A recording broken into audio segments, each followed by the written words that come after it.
Hello friends, स्वागत है आप सभी का हमारे चैनल क्विक स्टडी में। मैं कमल बेस्ट। इस वीडियो के माध्यम से दोस्तों आपके यहाँ पर कराऊंगा आर्मी टेक्निकल का मैथमेटिक। दोस्तों ये दोस्तों आपका पार्ट नंबर 4 है। इसके पहले 3 पार्टों में महत्वपूर्ण क्वेश्चन को कराया जा चुका है। ये पेपर था दोस्तों आपका 1 नवंबर 2020 का। तो आप याद रखेंगे ये सारे के सारे क्वेश्चन दोस्तों आपके पूछे गए एग्जाम में। ओरिजिनल पेपर के क्वेश्चन यहाँ पर हैं, तो आराम से दोस्तों आप इन क्वेश्चन को देखें और नोट कर लेंगे। तो देखिए आपका सेक्शन नंबर डी में दोस्तों कल हमने मैथमेटिक्स कराई थी, जहाँ पर आपको 33 क्वेश्चन तक कराया था। आज बचे हुए क्वेश्चनों को आप देखेंगे। यहाँ पर जो आपका 34 क्वेश्चन है वो क्या है आप देखिए।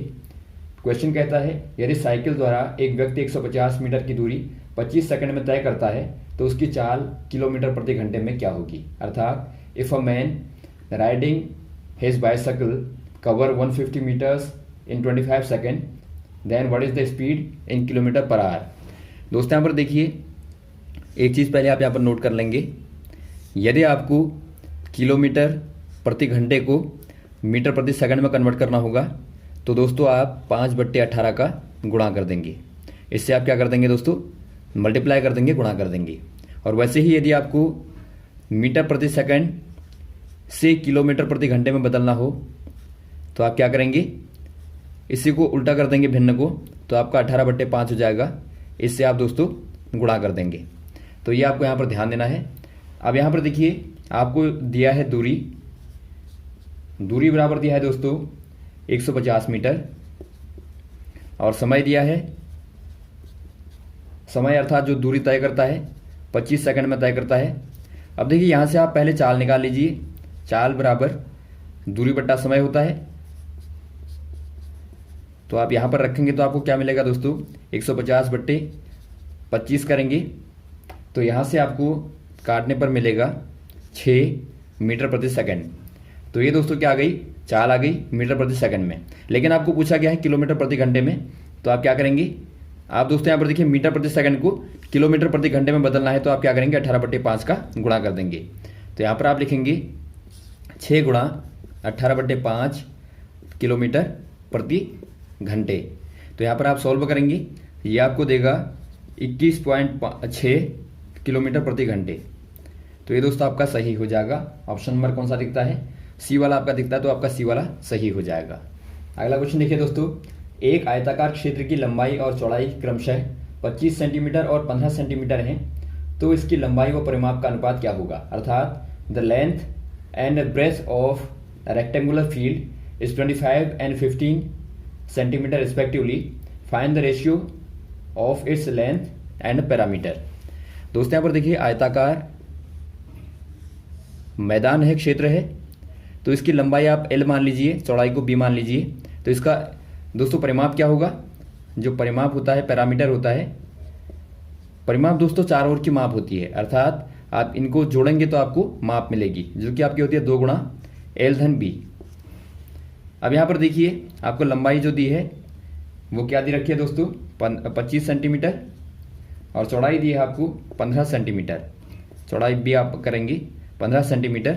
तो यहाँ से क्या करेंगे आप, पहले आप परिमाप को निकाल लीजिए। परिमाप P बराबर 2 L/B है, अर्थात 2 L/B क्या आ जाएगा दोस्तों, दोनों को जोड़ेंगे तो आपको 40 मिलेगा, बराबर आपको मिला 80 सेंटीमीटर। तो ये आपके पास में परिमाप आ गया। अब दोस्तों यहाँ पर देखिए पूछा गया आपको लंबाई और जो परिमाप है उसका अनुपात क्या होगा। आप ध्यान देंगे लंबाई पहले कहा गया तो आपका लंबाई ऊपर आएगा और बाद में परिमाप आएगा। तो 25/80 कर देंगे दोस्तों। तो काटने पर आपको 5 से आप ऊपर नीचे काट दें तो आपको मिलेगा 5/16 मिलेगा, अर्थात 5:16, 5:16 आपका सही हो जाएगा। अगला क्वेश्चन देखिए दोस्तों, गोले का पृष्ठीय क्षेत्रफल क्या होता है। अर्थात the surface area of a sphere. दोस्तों यहाँ पर देखिए स्फेयर को आप पहले समझिए। जो गोला होता है दोस्तों वो आपका 3D में होता है, अर्थात इस प्रकार से होता है। यदि आप गोले को देखेंगे तो आपका इस प्रकार से बना रहता है। तो इसका जो आयतन होता है दोस्तों आप फॉर्मूले यहाँ पर नोट कर लेंगे। आयतन जो होता है, आयतन अर्थात जो वॉल्यूम होता है वो होता है दोस्तों 4/3 पाई, माना त्रिज्या आपकी r है तो r3, ये आयतन होता है। यदि आप क्षेत्रफल की बात करें दोस्तों तो क्षेत्रफल जो होता है वो दोस्तों 4 पाई r² होता है। और यदि आपका अर्धगोले का पूछा जाए कभी तो अर्धगोले का दोस्तों जो क्षेत्रफल होता है वो होता है आपका 3 पाई आर स्क्वायर। इस पर बहुत ज़्यादा गलती करते हैं लोग, यहाँ पर 2 कर देते हैं, तो आपको ध्यान देना है अर्धगोले का दोस्तों 3 पाई आर स्क्वायर होता है, क्योंकि जब आप अर्धगोले की बात करेंगे तो इस प्रकार से बनता है ये, एक यहाँ पे ऊपर से भी पाई आर स्क्वायर बनता है और आधे का दोस्तों आपका 2 पाई आर स्क्वायर, तो आप इनको जोड़ेंगे तो आपका 3 पाई आर स्क्वायर आधे का आता है। लेकिन यहाँ पर जो आपको पूछा गया है वो आपको दोस्तों केवल क्षेत्रफल पूछा गया है, अर्थात आप लिख देंगे 4 पाई आर स्क्वायर। तो ऑप्शन नंबर दोस्तों आपका डी वाला सही हो जाएगा। अगला क्वेश्चन देखिए दोस्तों, वह सबसे छोटी संख्या ज्ञात कीजिए जिसको 25, 40 और 60 से विभाजित करने पर प्रत्येक दशा में शेषफल 7 प्राप्त हो, अर्थात find the least number which when divided by 25, 40 and 60 gives as reminder 7 in each. दोस्तों यहाँ पर देखिए प्रत्येक केस में आपको क्या प्राप्त होना चाहिए, 7 प्राप्त होना चाहिए। तो आपको देखिए बहुत ही कॉमन बात है, जब आप भाग देंगे 25, 40 और 60 से तो आपको शेषफल क्या प्राप्त होना चाहिए, तीनों बार में 7 प्राप्त होना चाहिए। तो इसके लिए आप इनका क्या लेंगे दोस्तों, एलसीएम लेंगे और उसमें जब आप 7 को जोड़ देंगे तो आपको वही संख्या प्राप्त होगी, अर्थात आपने शेष को जोड़ दिया। तो ये प्रोसेस आपको करनी पड़ती है, आप याद रखेंगे। तो पहले आप एलसीएम निकालिए 25, 40 और 60 का। तो यहाँ पर देखिए क्या हो जाएगा, पहले आप 5 से भाग दीजिए तो 5 और 8 और यहाँ पर 12 हो जाएगा। फिर आप 4 से भाग दीजिए तो आपका 5, 2, 3।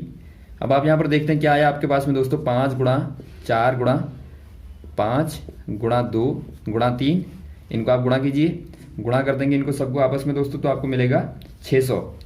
तो ये आपका 600 मिला। अब देखिए दोस्तों आपको 7 को जोड़ना पड़ेगा, क्योंकि आपको प्रत्येक दशा में शेषफल प्राप्त होना चाहिए 7। तो आप एलसीएम में 7 को जोड़ देंगे तो आपको जो मिलेगा 600 प्लस 7 करने पे 607 मिलेगा दोस्तों। तो यही आपका आंसर हो जाएगा ऑप्शन नंबर बी वाला। अगला क्वेश्चन देखिए दोस्तों, यदि एक 50 रुपए की पुस्तक का मूल्य 25 रुपए बढ़ा दिया जाए तो वह कितने प्रतिशत बढ़ा, अर्थात if the cost of a book with 50 rupees is increased by 25 rupees more than how much is the rate of increases. दोस्तों यहाँ पर देखिए आपको प्रतिशत में बताना है कि आपने कितना बढ़ाया। आपको पहले जो मूल्य दिया है, अर्थात जो आपका इनिशियल अमाउंट है वो दोस्तों 50 रुपये का है। अब देखिए आपने जो वृद्धि की वो की है 25 रुपये की। तो यहाँ पर देखिए दोस्तों जब भी आपको वृद्धि का प्रतिशत निकालना होगा, वृद्धि का प्रतिशत बताना होगा, तो बिल्कुल आपने एक लाभ वाला फॉर्मूला पढ़ा है, लाभ प्रतिशत निकालने वाला, तो वैसे ही आपको याद रखना है। लाभ प्रतिशत बराबर होता है लाभ बट्टे क्रय मूल्य और गुणा कर देते हैं आप 100। तो यही दोस्तों आपको बिल्कुल यहाँ भी करना है। यहाँ पर जो आपने लाभ लिया है उसके स्थान पर वृद्धि आ गया, तो यहाँ पर क्या लिखेंगे आप, वृद्धि बट्टे जो आपका मूल मूल्य है और गुणा आप 100 कर देंगे। तो दोस्तों यहाँ पर देखिए आपको वृद्धि कितनी प्राप्त हुई, 25 अपॉन जो आपका मूल था वो आपका 50 था और गुणा 100 कर देंगे आप। तो क्या मिलेगा आपको मिलेगा 50। तो 50 दोस्तों प्रतिशत में आपका आंसर हो जाएगा ऑप्शन नंबर डी वाला। तो 50% मूल्य बढ़ा दिया गया। अगला क्वेश्चन देखिए दोस्तों, 30 और 25 का मौसम ज्ञात कीजिए, अर्थात find out the HCF of 30 and 25। दोस्तों यहाँ पर देखिए 30 और 25 का आपको 2 मेथड से बताएंगे। पहली मेथड है जिसमें आपको दोस्तों फैक्टर करने पड़ते हैं, अर्थात आप 30 का जब फैक्टर करेंगे तो आपका 5 गुणा 6 मिलेगा और 25 का करेंगे तो आपको मिलेगा 5 गुणा 5। तो दोनों में जो आपका हाईएस्ट कॉमन होता है वही आपका एचसीएफ होता है। तो एचसीएफ मतलब आपका 5 हो गया। अब एक दोस्तों आपको भाग वाली विधि बताते हैं। भाग वाली विधि में क्या करना पड़ता है दोस्तों, आपको बड़े वाले नंबर को आप अंदर लिख दें, यहाँ पर आपने लिख दिया और छोटे वाले नंबर से आपने भाग दे दिया। तो देखिए पहली बार में 1 बार जाएगा और यहाँ पर 5 आया। जो यहाँ पर दोस्तों घटाने के बाद आएगा उससे दोबारा से आप इस वाले नंबर में भाग देंगे। तो यहाँ पर आप 25 में भाग दें तो 5 बार जाता है और यहाँ पर आपको शेषफल 0 मिलता है। अब आप देखते हैं जिससे आपको दोस्तों भाग देने पर शेषफल 0 प्राप्त होता है, जिस नंबर से आपको भाग देने में शेषफल 0 प्राप्त होता है वही आपका मौसम होता है। तो यहाँ पर देखिए 5 से भाग देने पर आपको 0 प्राप्त हुआ, तो मौसम जो आपका होगा वो 5 हो जाएगा। तो इस प्रकार से भी आप निकाल सकते हैं। अगला क्वेश्चन देखिए दोस्तों, 10% वार्षिक चक्रवृद्धि ब्याज की दर से 2000 रुपये कितने समय में 2420 रुपये हो जाएंगे, अर्थात in how many years will RS 2000 amount to RS 2420 at 10% per annual compound interest. दोस्तों यहाँ पर देखिए आपको क्या दिया है, आपको यहाँ पर दिया है मूलधन जिसे आप पी मान लेंगे बराबर 2000 रुपये, और यहाँ पर आपको दिया है दर जिसे आप रेट आर कहते हैं, ये दोस्तों आपको दिया 10% का, और यहाँ पर आपको मिश्रधन दिया है अर्थात जो ब्याज लगने के बाद में जो आपको धन प्राप्त हुआ 2420 रुपया। अब यहाँ पर देखिए आप क्या करेंगे, आपको मालूम होगा चक्रवृद्धि ब्याज का जो फॉर्मूला होता है दोस्तों, ब्याज का फॉर्मूला होता है वो आपका होता है पी, यहाँ पर आपको दिखाई नहीं देगा, यहाँ पर देखिए पी 1 + R/100 होता है। तो ये दोस्तों आपका ब्याज का फॉर्मूला होता है जब आप कंपाउंड इंटरेस्ट की बात करते हैं। तो यहाँ पर देखिए पी आपका मूलधन है, आर आपका दर है, और यहाँ पर टी दोस्तों समय होता है, टी यहाँ पे लिखेंगे आप। तो यहाँ पर आप लगा देंगे दोस्तों, इसी फॉर्मूले को आप लगाएंगे यहाँ पे। तो यहाँ पर आपका मिश्रधन बराबर पी 1 + R/100 और यहाँ पर आपका टी हो जाएगा। तो मिश्रधन दोस्तों आप यहाँ पर रख देंगे, जगह पर मान रख देंगे इनके 2420 बराबर 2000 है यहाँ पे, और 1 + 10/100, और घात में दोस्तों आपको समय निकालना है। तो समय दोस्तों आपको निकालना है तो आपको टी को टी ही रखना पड़ेगा। अब यहाँ पर देखिए आप सॉल्व कीजिए, 1/10 आ गया अंदर, और 10 से कम 10 को 1 है, 11/10 आ गया अंदर आपका। और यहाँ पर देखिए आपका 2000 को दोस्तों आप इधर ले आएंगे तो 2420/2000 हो जाएगा, और बराबर आपका दोस्तों यहाँ पर क्या बचा, अंदर बचा आपका 11/10 आ गया, और घात में दोस्तों आपका टी बचा। अब आप यहाँ पर देखिए क्या करेंगे, इसको आप थोड़ा सॉल्व कीजिए, 2 से ऊपर नीचे काट दीजिए तो आपको मिलेगा 1/100 इक्वल टू 11/10 की पावर टी। अब दोस्तों यहाँ पर देखिए जब आपको इस प्रकार से कोई फॉर्म प्राप्त होती है, जब आपका घात में यहाँ पर अननोन वैल्यू हो और उसको आपको निकालना हो, तो कैसे निकालेंगे आप। एक फॉर्मूला दोस्तों आपने पढ़ा होगा, यदि a की पावर m है और b की पावर n है, और यदि दोस्तों आप a को b के बराबर कर दें, अर्थात यदि आप b को a को b के बराबर कर दें, तो जो घातें होंगी दोस्तों वो भी क्या हो जाएंगी, बराबर हो जाएंगी। कहने का मतलब है, माना आपका 4 की पावर n है बराबर आपके पास में 16 दिया है, तो यदि दोस्तों आप 16 को 4 की पावर n के फॉर्म में लिख दें तो आपकी जो घातें होंगी बराबर होंगी, अर्थात 4 की घात 2 कर दें आप 16 को, तो यहाँ पर देखिए आपका आधार बराबर होगी, जो आपके बेस से बिल्कुल बराबर होगी, तो घातें भी दोस्तों बराबर होनी चाहिए। तो यहाँ पर आप यही कंडीशन लगाएंगे दोस्तों। यहाँ पर देखिए जो आपका 1 to 1 होता है दोस्तों 11 का स्क्वायर होता है, और 100 10 का स्क्वायर होता है, तो यहाँ पर आप लगा देंगे दोस्तों 11/10 का स्क्वायर बराबर 11/10 की घात टी। तो यहाँ पर आप देखते हैं ये दोनों बराबर हैं आधार, तो इसका मतलब दोस्तों आपका घातें भी बराबर होनी चाहिए, तो टी बराबर यहाँ से निकलता है 2।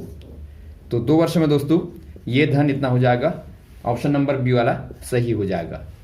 तो इस प्रकार से दोस्तों आप इन क्वेश्चन को करते हैं। उम्मीद है आपको क्वेश्चन समझ में आए होंगे दोस्तों, और भी इस प्रकार के क्वेश्चन को आपको लगातार बताते रहेंगे, जो आपके बचे हुए क्वेश्चन हैं उनको भी दोस्तों कराते रहेंगे, हमारे साथ बने रहेगा। ओके, थैंक्स, जय हिंद, जय भारत।